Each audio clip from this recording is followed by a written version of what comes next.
The mountain was silent. Thousands of eyes were fixed on a single altar.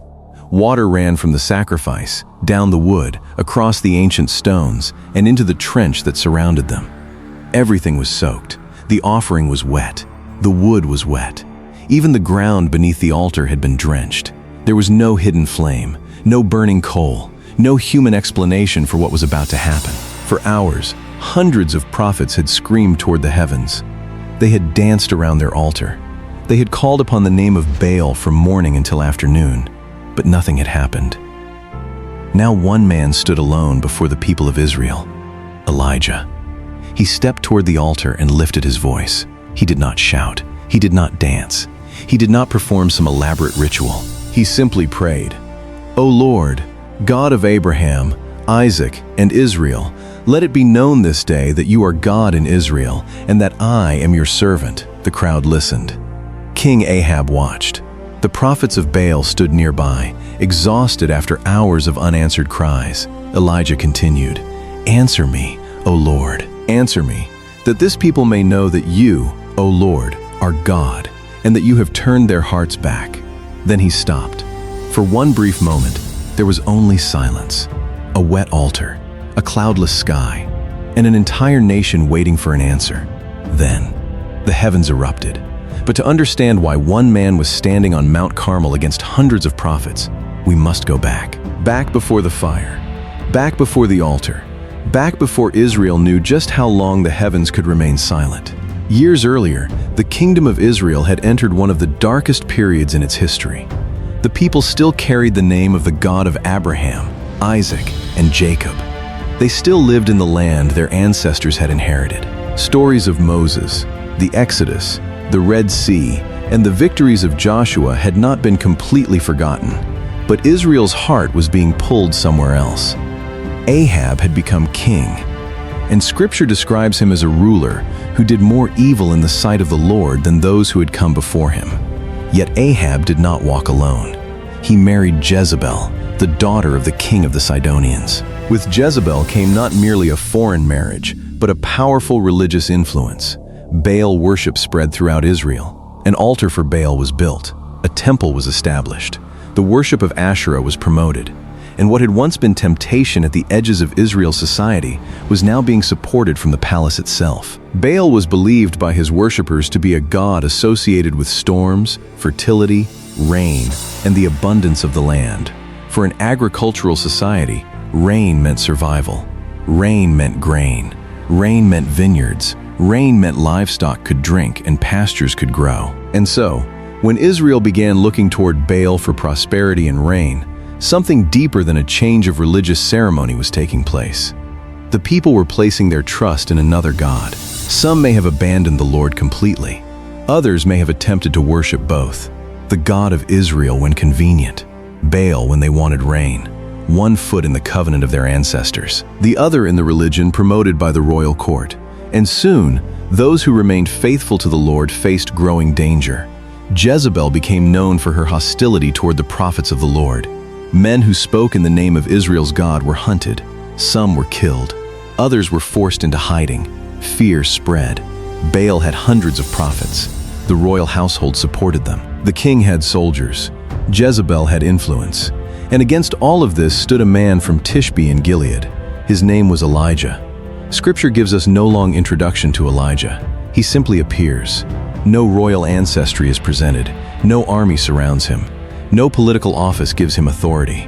He walks into the presence of King Ahab carrying only a message. But it is a message that strikes directly at the heart of Baal worship.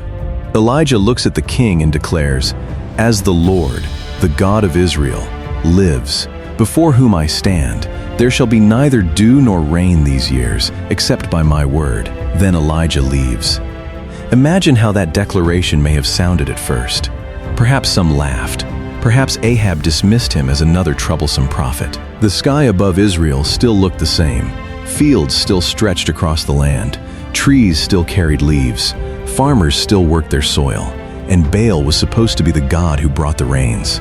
Surely, they may have thought rain would come. But the days passed. The sky remained clear. The people waited. No rain. Weeks passed. The ground hardened beneath the sun, still no rain. Streams became shallower. Ponds began to shrink. Dust rose from roads and fields. Farmers watched crops struggle beneath the heat. People began looking toward the horizon for clouds, but the clouds did not come. Then one season passed, and another. The rain that Israel expected never arrived. What had first sounded like the warning of a lone prophet was becoming a national disaster. And there was something deeply humiliating about the drought. The people had turned toward a god associated with rain, yet the heavens were closed. Baal had temples. Baal had priests. Baal had royal support. But Baal could not command the sky. Meanwhile, Elijah disappeared from public view.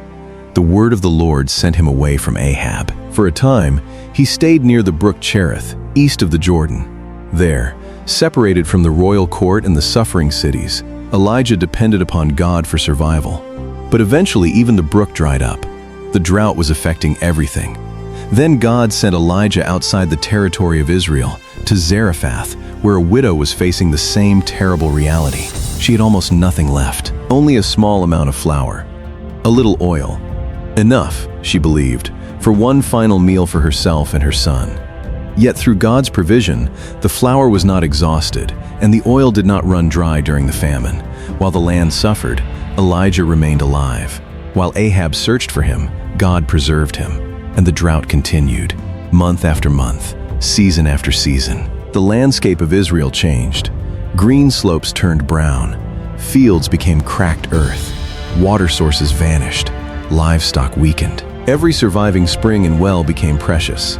The palace itself could not escape the consequences. By the third year, the famine had become severe. King Ahab called for Obadiah, the man responsible for his household. Obadiah lived in a dangerous position.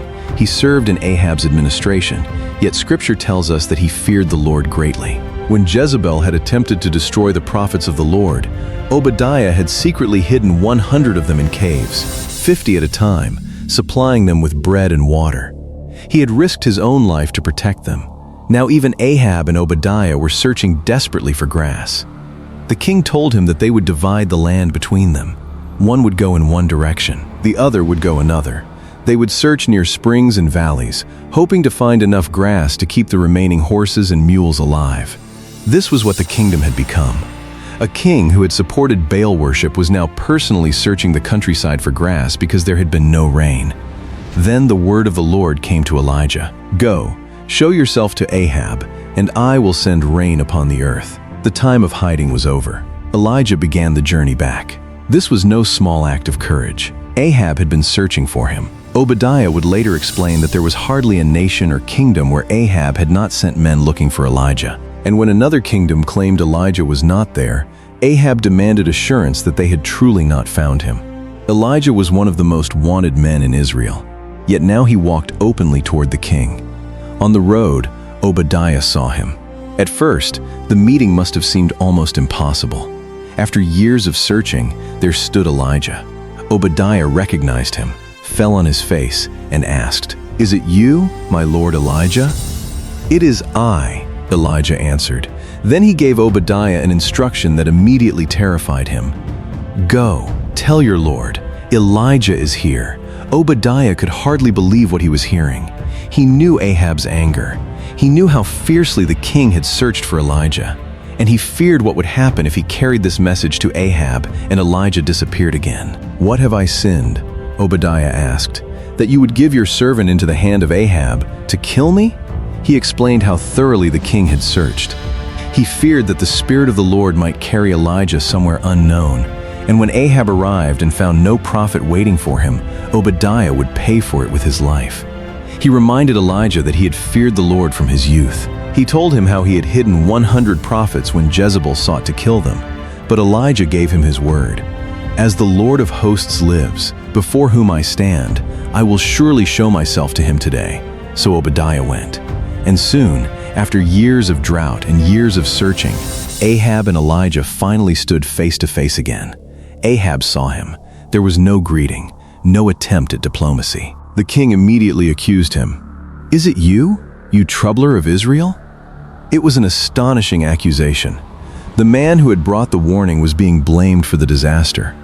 But Elijah did not retreat. He answered the king directly. "I have not troubled Israel, but you have, and your father's house, because you have abandoned the commandments of the Lord and followed the Baals." The drought was not the true disease. It was the symptom. Israel's deepest problem was not the absence of rain. It was the absence of faithfulness. Then Elijah gave the king an extraordinary command. "Now therefore send and gather all Israel to me at Mount Carmel." But Elijah wanted more than the people. He demanded the prophets of Baal as well. Hundreds of them. Men whose religion had been promoted throughout the kingdom. Men supported by the very system that had turned Israel away from the Lord. Ahab listened, and remarkably, he did what Elijah asked. Messengers went throughout the land. The word spread. Israel was to gather at Mount Carmel. The prophets of Baal were summoned. The people began making their way toward the mountain. They did not yet know exactly what Elijah intended. They knew only that after years of drought, the prophet who had announced it had returned, and now he was calling the nation together. Soon, Mount Carmel would become more than a mountain. It would become a courtroom. Two claims would stand before Israel, two objects of worship, two altars, and before the day ended, the entire nation would be forced to answer one question: who is truly God? By the time the people reached Mount Carmel, the mountain had become a gathering place for an entire nation's uncertainty. Men and women came from towns and villages across Israel, farmers whose fields had failed, families who had watched wells sink lower and lower, servants from the royal court, soldiers, elders, people who had prayed for rain and received none, and among them came the prophets of Baal, hundreds of men whose religion had been supported by the throne. Their presence alone would have been intimidating. They had numbers, they had influence, they had the protection of a powerful king, and opposite them stood Elijah, one man, no army, no royal guard, no crowd of followers surrounding him, no visible source of power. Yet Elijah had not gathered Israel to prove that he was stronger than these men. He had gathered them because the nation had reached a point where it could no longer pretend that two opposing loyalties could peacefully exist together. The people assembled before him. King Ahab was there. The prophets of Baal were there. And Elijah stepped forward. He looked at the people and asked a question that cut directly through years of compromise. "How long will you go limping between two different opinions? If the Lord is God, follow him. But if Baal is God, then follow him." There was no complicated theology in the question, no long argument, no political speech. Choose. That was all. If the God who had brought Israel out of Egypt was truly God, then the people could not continue treating Baal as if he were equal. If Baal was truly God, then Israel should stop pretending to be faithful to the Lord. They could no longer stand between the two. Elijah waited for an answer. But Scripture records something remarkable. The people answered him not a word. Silence. Thousands had gathered, yet no one spoke. Perhaps some feared the king. Perhaps some feared Jezebel. Perhaps others had become so accustomed to compromise that they no longer knew what they believed. Whatever the reason, Israel remained silent. So Elijah continued. He told the people that he stood there as a prophet of the Lord, while the prophets of Baal numbered 450. The difference in numbers could not have been more dramatic. 450 against one. But Elijah did not ask for sympathy. Instead, he proposed a test. "Let 2 bulls be given to us." The prophets of Baal would choose one bull for themselves. They would cut it into pieces. They would lay it upon the wood of their altar. But they were forbidden to place fire beneath it. Elijah would prepare the other bull. He too would place it on wood. He too would use no fire. Then each side would call upon its god. The prophets of Baal would call upon the name of Baal. Elijah would call upon the name of the Lord. And then Elijah announced the standard by which everyone could judge the result. The God who answers by fire, he is God. This time the people responded. "What you say is good." The challenge was simple, public, visible. No one would need to depend on a rumor. No one would have to trust a private vision. No one could later claim that the result had happened somewhere far away. Everyone would watch. Elijah then turned to the prophets of Baal. He gave them an advantage. They could go first. They were more numerous. They could choose their own bull. They could prepare everything according to their own customs. Only one thing was forbidden. They could not light the fire themselves. So the prophets of Baal selected their bull. They prepared it. They cut the sacrifice into pieces. They placed it upon the wood. Then they began to call upon the name of Baal. "O Baal, answer us!" Mourning stretched across the mountain. Their voices rose into the air. "O Baal, answer us!" Nothing happened. The wood remained cold. No flame appeared. No spark fell from the sky. The prophets continued. Perhaps they believed the answer would come if they prayed longer. Perhaps louder voices would reach their God. They gathered around the altar. They moved in their ritual patterns. They cried out again and again. "O Baal, answer us!" The crowd watched. Elijah watched. The sun climbed higher. Still nothing. The drought had already raised a question about Baal's power. Now, on Carmel, that question was being tested before the entire nation. Baal was worshipped as one who commanded storms, one associated with rain, with thunder, with the forces of the sky. If any god should be able to answer with fire from heaven, surely his followers believed Baal could. But the sky remained empty. The prophets intensified their cries. Again they called. Again they danced around the altar. Again they pleaded. Hour after hour. But the sacrifice remained untouched. No fire, no voice, no answer. By midday, Elijah finally spoke. For hours he had allowed them to continue without interference. Now he began to challenge them openly. "Cry aloud," he said, "for he is a god." Perhaps Baal was deep in thought. Perhaps he had gone aside. Perhaps he was away on a journey.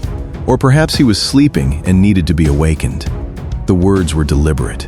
Elijah was exposing the absurdity of trusting in a God who had to be awakened by human shouting. The prophets responded exactly as Elijah had challenged them to do. They cried louder.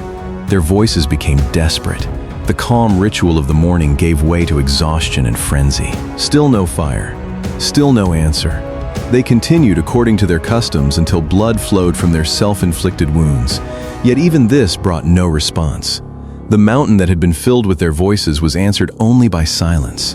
The hours passed. Morning became afternoon. The prophets continued their frantic appeals. Their bodies grew tired. Their throats grew dry. Their clothing clung to them beneath the heat. They had spent nearly the entire day attempting to force an answer from the God they served. But the altar before them looked exactly as it had when they began. Cold wood. An untouched sacrifice. No flame.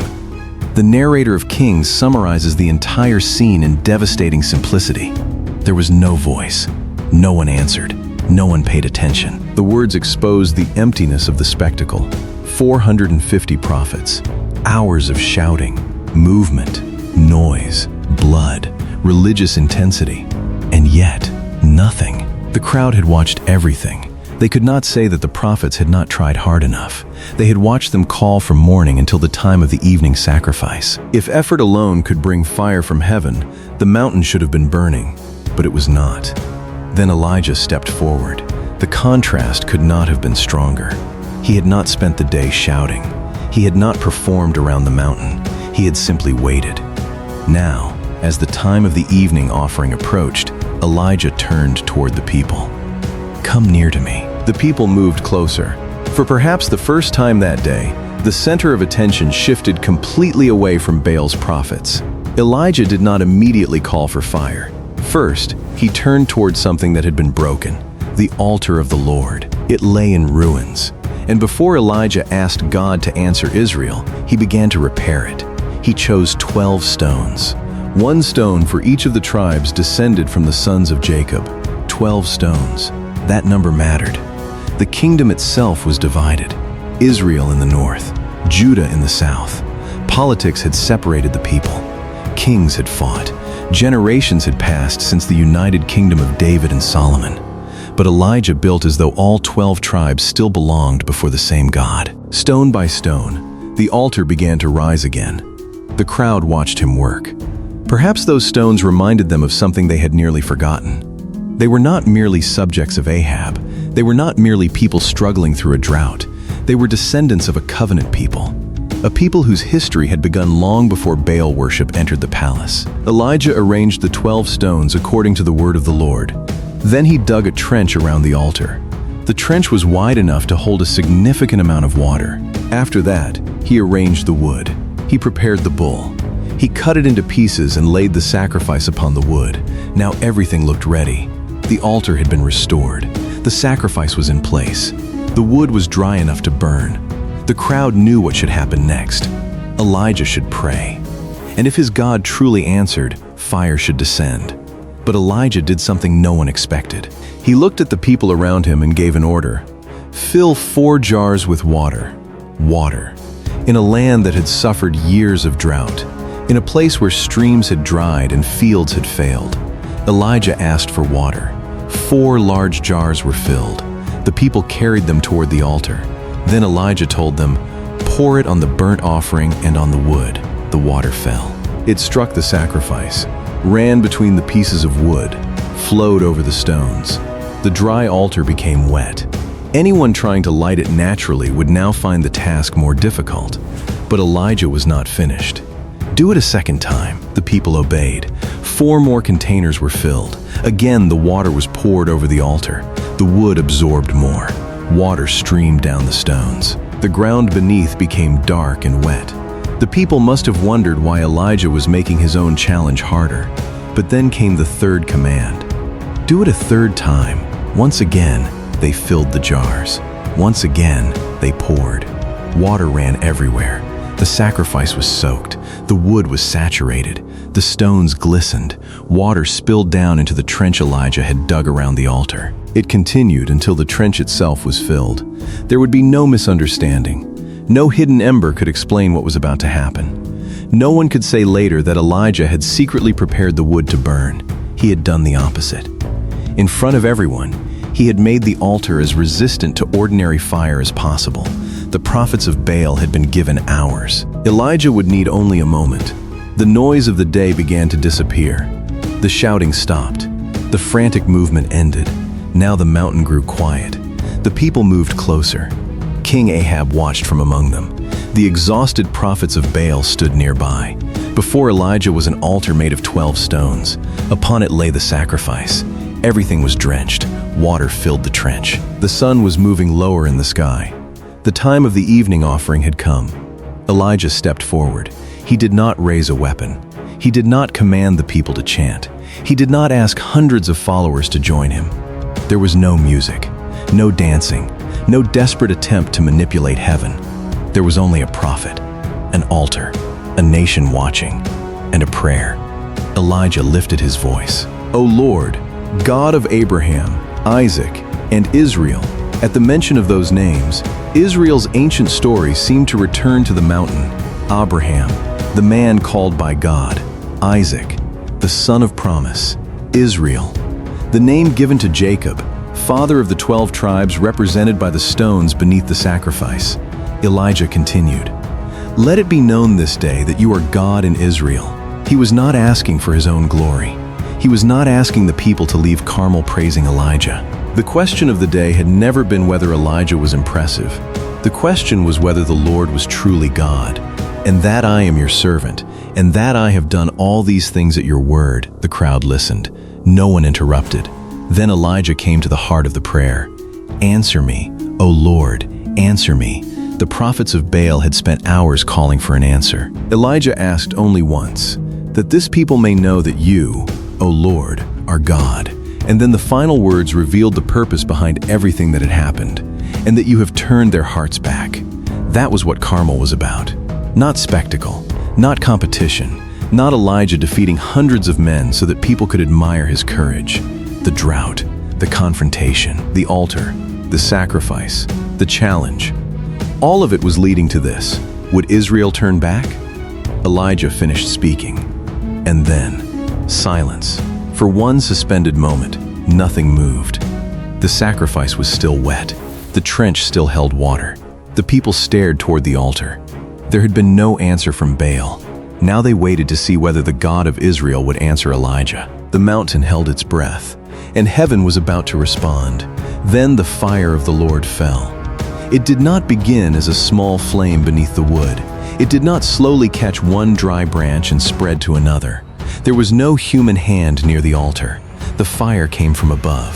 In an instant, the sacrifice was consumed. The wood disappeared beneath the intensity of the flame. But the fire did not stop there. It burned through the offering. It consumed the wood. It reached the stones beneath it. Even the stones of the altar were consumed by the overwhelming heat. The dust around the altar was swept into the blaze, and then the fire reached the trench. The water that had surrounded the altar vanished. The trench that had been filled only moments earlier was left dry. For hours, the people had watched hundreds of prophets call upon Baal. They had seen them shout. They had seen them dance. They had watched desperation replace confidence. Nothing had happened. But Elijah had spoken a simple prayer, and heaven had answered. There was no longer anything to debate. The people of Israel fell upon their faces. Men who had stood silently when Elijah asked them whom they would follow now pressed themselves to the ground. And across Mount Carmel, a cry began to rise. "The Lord, He is God!" Others joined them. "The Lord, He is God!" Again the words echoed across the mountain. "The Lord, He is God!" In Hebrew, the name Elijah itself carried a message. "My God is Yahweh." And now the nation was confessing the same truth. The Lord is God. The Lord is God. The confrontation had ended. There had been two altars, two claims, two objects of worship, but only one answer. The God of Israel had answered by fire. Yet Carmel was not merely a demonstration of supernatural power. It was a moment of judgment. For years, the worship of Baal had been promoted throughout the kingdom. Its prophets had been supported. Its altars had multiplied. The people had been drawn away from the covenant of their fathers. Now that system had been exposed before the nation. Elijah commanded the people to seize the prophets of Baal. They were not to escape after what had happened. The people obeyed. The prophets were taken down from Mount Carmel toward the brook Kishon. There, according to the biblical account, Elijah carried out judgment against them. The text does not present this as entertainment. It is a severe moment in an ancient story of covenant, idolatry, judgment, and national rebellion. And when it was over, the voices that had cried to Baal from morning until afternoon were silent. But one great question still remained. The fire had fallen. The people had confessed. Baal had been exposed. Yet Israel was still dry. The fields remained cracked. The rivers were still low. The livestock still needed water. For years, the heavens had been closed. The drought that Elijah had announced had not yet ended. Then Elijah turned to King Ahab and said something strange. "Go up, eat and drink, for there is a sound of the rushing of rain." Ahab may have looked toward the sky. There was no storm, no wall of dark clouds, no rain falling on the sea. Nothing visible suggested that a great downpour was approaching. Yet Elijah spoke as though he could already hear it. Ahab went to eat and drink. Elijah climbed higher on Mount Carmel. The confrontation before the crowd was over. Now another kind of battle began. Not before thousands of people, not against hundreds of prophets. This time, Elijah was alone before God. He went to the top of Carmel. He bowed himself down upon the earth. He placed his face between his knees. Then he spoke to his servant. "Go up now. Look toward the sea." The servant climbed to a place where he could see westward over the Mediterranean. After 3 years of drought, any cloud would have mattered. Any shadow on the horizon, any change in the sky. The servant looked. The sea stretched into the distance. The sky remained clear. He returned to Elijah. "There is nothing. Nothing." Elijah had just seen fire fall from heaven. He had just watched an impossible altar consumed. Thousands of people had confessed that the Lord was God. Yet when Elijah prayed for the promised rain and sent his servant to look, there was nothing. Elijah did not stop. "Go again." The servant returned to the lookout. He searched the horizon. Still nothing. He came back. No cloud, no rain. Elijah remained in prayer. Again he sent him. A third time, nothing. A fourth time, nothing. A fifth time, still the empty sky. A sixth time, again, nothing. Imagine the contrast. Only a short time earlier, Elijah had prayed once and fire fell immediately. Now he prayed for rain and there appeared to be no answer at all. But Elijah had already received the promise. God had told him to show himself to Ahab because rain would return to the earth. So Elijah kept praying, and he kept sending his servant back to look. "Go again," the seventh time. The servant climbed once more. He looked toward the sea. At first, perhaps everything appeared the same. Then he noticed something. Small. almost insignificant. Far on the horizon, a cloud was beginning to rise from the sea. It was not a massive storm front. It did not fill the sky. It did not immediately cover the mountain. The servant returned to Elijah and said, "Behold, a little cloud like a man's hand is rising from the sea." That was enough. Elijah did not ask whether the servant was certain. He did not wait for the cloud to become larger. He immediately sent word to Ahab, "Prepare your chariot and go down, lest the rain stop you." A cloud the size of a man's hand. After years without rain, that was all Elijah could see. But the promise did not depend on the size of the cloud. The wind began to move. The air changed. The small cloud expanded. More clouds gathered around it. The bright sky over Carmel began to darken. The sea breeze strengthened. People who had spent years looking toward empty skies now looked upward again. Dark clouds rolled inland. The wind increased. The horizon disappeared behind the storm. Then came the first drop. It struck the dry ground. Another followed, then another. Dust darkened where the water touched it. For people who had lived through years of drought, even those first drops must have felt extraordinary. But the drops did not remain scattered. The rain intensified. What began as a small cloud became a sky filled with darkness. And then the heavens opened. A great rain fell upon Israel. Water struck the mountain. It poured across the stones. It ran down dry channels that had waited years to carry water again. Dusty roads became wet. Cracked earth began to drink. Roofs echoed beneath the downpour. Streams that had nearly vanished began receiving water. Farmers could look toward their fields with hope again. Children who had grown accustomed to cloudless skies could stand beneath the rain. The drought was ending, and Baal had not brought the storm.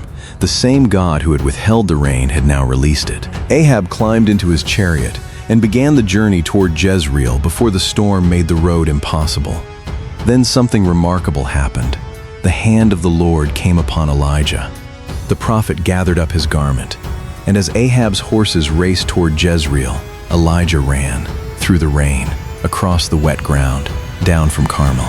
He ran ahead of Ahab's chariot all the way toward the entrance of Jezreel. The image is almost impossible to forget. Earlier that day, Elijah had stood alone before hundreds of prophets. Now he ran through a storm that had not existed when the day began. Behind him, Mount Carmel disappeared beneath rain clouds.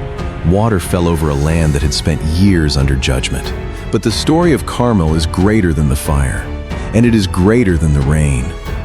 The central question had been spoken before anything miraculous happened. How long will you go limping between two different opinions? That question was aimed at people who had tried to live between two loyalties. They knew the Lord. They knew the stories of what he had done for their ancestors. But they had also been drawn toward the promises of Baal. They wanted the God of Israel without surrendering the idols around them. Carmel forced the question into the open. If the Lord is God, follow him. If Baal is God, follow him. There could be no endless hesitation. The prophets of Baal had noise. Elijah had a word from God. They had hundreds of voices. Elijah stood alone. They cried for hours. Elijah prayed briefly. Their altar remained cold. Elijah's altar had been soaked in water. And yet when God answered, even water could not prevent the fire. The miracle exposed something Israel had forgotten. God did not need ideal conditions in order to act. The altar did not need to be dry. Elijah did not need an army. He did not need political power. He did not need hundreds of supporters. The God who answered him was enough. But even the fire was not the final purpose. Listen again to Elijah's prayer. Answer me, O Lord, answer me, that this people may know that you, O Lord, are God, and that you have turned their hearts back, their hearts. That was the true battlefield. Elijah was not asking for fire simply to destroy an offering. He was asking for God to reclaim a people. The external drought across Israel reflected a deeper spiritual drought within Israel. For years, the land had been dry, but their hearts had also become divided. They had looked towards something powerless and expected it to provide what only God could give. Then God allowed the emptiness of that false hope to become visible. Baal was given an entire day on Carmel. His prophets were given every opportunity. Nothing answered them. No voice, no fire, no one came. Only after the emptiness of Baal had been exposed did Elijah rebuild the broken altar of the Lord. And that detail matters. Before the fire fell, something broken had to be restored. 12 stones were placed together again. The altar was rebuilt. Then Elijah prayed. Then the fire came. Then the people fell upon their faces. And only afterward did the rain return. The order tells the story. Return, fire, rain, restoration before relief. Israel wanted water, but God first confronted their worship. They needed rain for their fields, but they needed something deeper for their hearts. And sometimes the thing we ask God to change around us is not the first thing He intends to change. Sometimes the greatest drought is not in the land, it is in the heart. Sometimes the greatest enemy is not the crisis we can see. It is the false thing we have trusted to save us. Mount Carmel asks every generation the same question. What do we trust when the sky remains empty? Where do we turn when the thing we believed would save us gives no answer? How long can a heart remain divided? For Israel, there came a day when the question could no longer be avoided. One man stood before a nation. One altar was rebuilt. One prayer was offered, and fire fell from heaven. But perhaps the greatest miracle of Carmel was not that flames consumed stone and water. Perhaps it was that a people who had forgotten their God were given another opportunity to remember Him. The crowd that had answered Elijah with silence eventually cried with one voice, "The Lord, He is God." And then, after the fire, came the rain. A small cloud rose from the sea. It looked insignificant, no larger than a man's hand. But within it was the beginning of the storm Elijah had been waiting for. The cloud grew, the heavens darkened, and the rain returned to Israel. So when the sky seems silent, remember Carmel. When false promises surround you, remember Carmel. When you feel outnumbered, remember the prophet who stood alone. And when the first sign of hope appears so small that others might ignore it, remember the cloud, because the God who answered by fire was also the God who sent the rain. And on Mount Carmel, Israel learned again what it should never have forgotten. The Lord, He is God.